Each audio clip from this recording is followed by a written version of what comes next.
Hi everybody, Eric here, continuing my Advent sleep journey. Got the results back from my home sleep study, and we're going to go over them with Tiffany right now. Since last time I did a virtual visit, they've actually changed up the whole platform, and now you don't have to download an app or anything. They text you a link, you just click on that link, and you're good to go.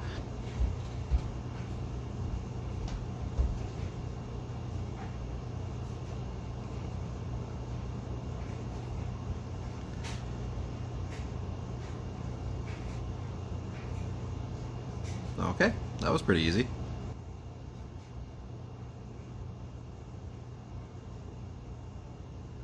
Hi, Hi Tiffany. can you hear me? Okay. Yep, I can hear you just fine. Can you hear me? Yep, I can hear you and see you perfectly. Excellent. All right, so we're going over your sleep study today. Yes.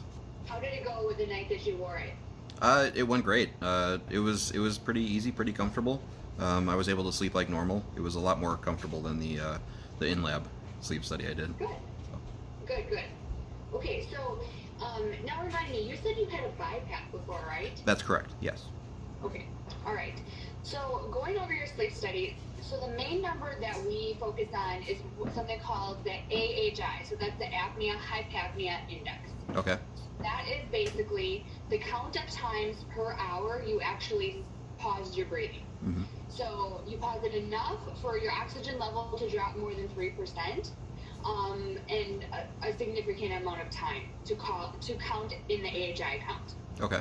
So your number was 66.4. So that's 66.4 times per hour you actually pause your breathing. To give you a reference range, anything less than 5 is really not considered sleep apnea. Okay. Anything that's like 5 to the mid-teens is mild sleep apnea. Anything that's like the mid-teens to mid-20s is like moderate sleep apnea. And then anything above that is severe. Okay. So you are in the severe category, but I mean, we see them in the hundreds, so it can Okay. always be worse. This is based off of like the 3% oxygen drop. Okay. So like your pulse ox, you know, so if we're checking your oxygen level when you're up and awake with the pulse ox machine, it should be like 98, 99, 100 if you have no like underlying lung disease. Mm-hmm. So yours throughout the night was mostly about 96%, but the lowest that it did drop was 80%. So that's really low. Okay. So they also looked at your position. So when you were on your back, the average amount of times per hour that you would pause was about 68. And then when you were on your side, it was about 62. So it wasn't really position related. Okay. You know, for some people, like they will, when they're sleeping on their side, maybe their number's like 30, and then when they're on their back, it's like 60, due to the way that gravity can kind of pull and like the throat structures can collapse more. In your case, it didn't really matter what position you were in, it was happening equally throughout. But I mean, we've seen people with AHIs in the 60s that have done well with an oral appliance and they haven't even needed CPAP. Oh, really? So it's not Okay. completely out of the question for you. The oral appliance is called a mandibular advancement appliance. So it basically holds the bottom jaw in a slightly forward position while you're wearing it at night. So it gets the tongue off of the back of the airway so you have less collapse of those structures. Okay. Everybody is a little bit different. There are people that will get the oral appliance and they could have their number in the 60s and we could get it dropped down to like 10 or 5. And then there's some people who could get the oral appliance and the best we're going to get is it dropped down to 30.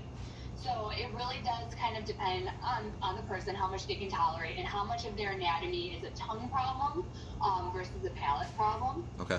Regardless of if you go with CPAP or BiPAP or the oral appliance, if you have issues breathing through your nose, none of those will be very comfortable for you, which I think you kind of had the problem with your BiPAP being that issue. Yes, very much so.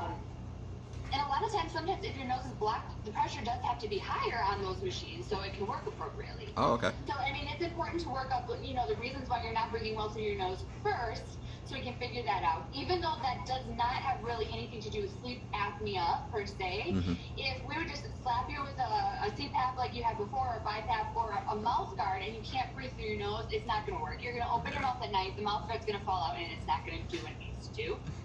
If we do move forward with a nasal procedure and we go back to CPAP, I'm guessing I would most likely want a new machine. Yes. Yes. Yes, you would. Okay. Yeah. So think about it. I mean, you're not, married to CPAP necessarily, but you could always try it again. And if it doesn't work out again, you want to do the oral appliance afterwards, you can do that. And we'll kind of see what shows up, with your sinus workup, and then you can kind of go from there. Okay.